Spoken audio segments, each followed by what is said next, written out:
The Curse of the Werewolf, Part 2. After Lucas had conquered the beast within him, he felt a sense of peace that he had never known.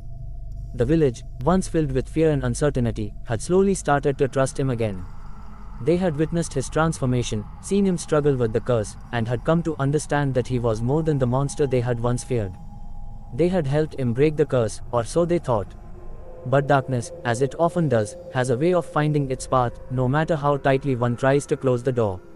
Months passed, and the villagers thought the nightmare was over. The full moon would rise, and Lucas would remain human, living among them without fear. But unbeknownst to him, the curse was not gone, it had simply moved on, waiting for the right moment to strike. One cold autumn night, a stranger arrived at the village. His name was Elias, a man of tall stature, dark eyes, and a quiet demeanor. He had no known family or history in the village, and his arrival seemed like nothing more than a coincidence. Yet, something about Elias felt off.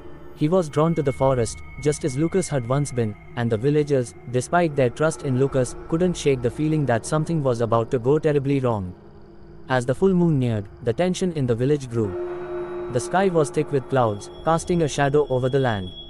Lucas had tried to warn them, but the curse had been tricky. It wasn't simply something that could be eradicated by a moment of control. It was a living, breathing force that couldn't easily be contained. The night the full moon rose, Lucas felt a cold shiver run down his spine. He had learned to manage the curse, to resist its pull, but something felt different this time. He looked toward the edge of the village, where Elias had been walking into the woods earlier that evening. And in the pit of his stomach, Lucas knew something terrible was about to happen. As the moon reached its peak, the transformation began. But it wasn't Lucas who fell victim this time. Elias, standing alone in the forest, felt a sharp pain shoot through his chest. His body convulsed, and his eyes darkened, the same pain Lucas had endured when the curse first took hold. The transformation was swift, bones cracking, muscles rippling, and fur sprouting across his skin. In moments, Elias was no longer the man he had been, but the beast, the werewolf. But Elias's transformation wasn't just physical. A darkness, far more malevolent than the curse itself, seemed to settle within him. It was as if the wolf had taken root deep inside his soul. His eyes glowed with an unnatural hunger as he looked out into the village, no longer just a beast, but something far more dangerous, a creature bent on destruction. Elias's first instinct was to run, to hunt, to embrace the savagery that now defined him.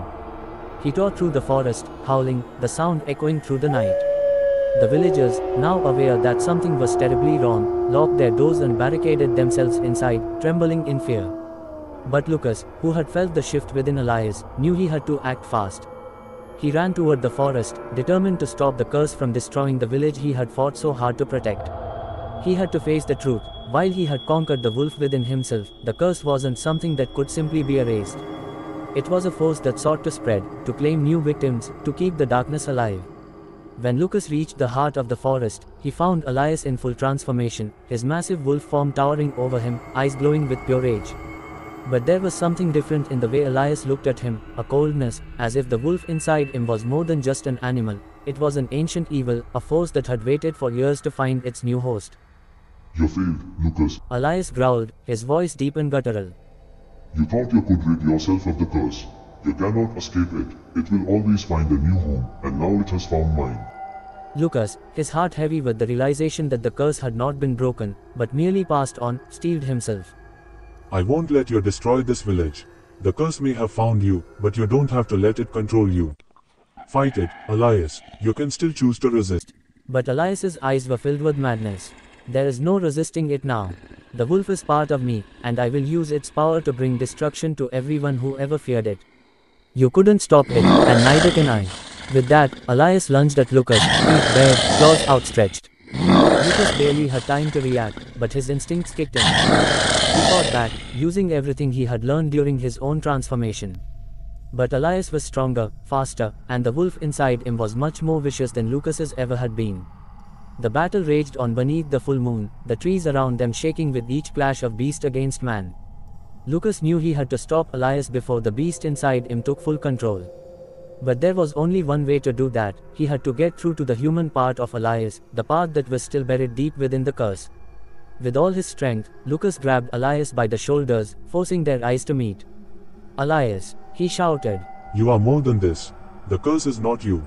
Fight it. For a brief moment, Elias's wolfish expression faltered. His eyes seemed to flash with recognition, a glimmer of the man he once was. But the moment passed, and the wolf took over again. With a roar, Elias threw Lucas aside, his mind fully consumed by the curse. Lucas, battered but determined, staggered to his feet. The curse had claimed Elias, but Lucas was not ready to give up. He knew that the battle wasn't just physical, it was a fight for the soul. The fight would continue, the curse of the werewolf not easily vanquished, but Lucas was prepared. He would not allow the beast to spread further. He would fight, not just for his own humanity, but for the future of everyone in the village, for every soul that had ever been touched by the darkness. The curse may have found a new vessel in Elias, but it would not win, not while Lucas still stood.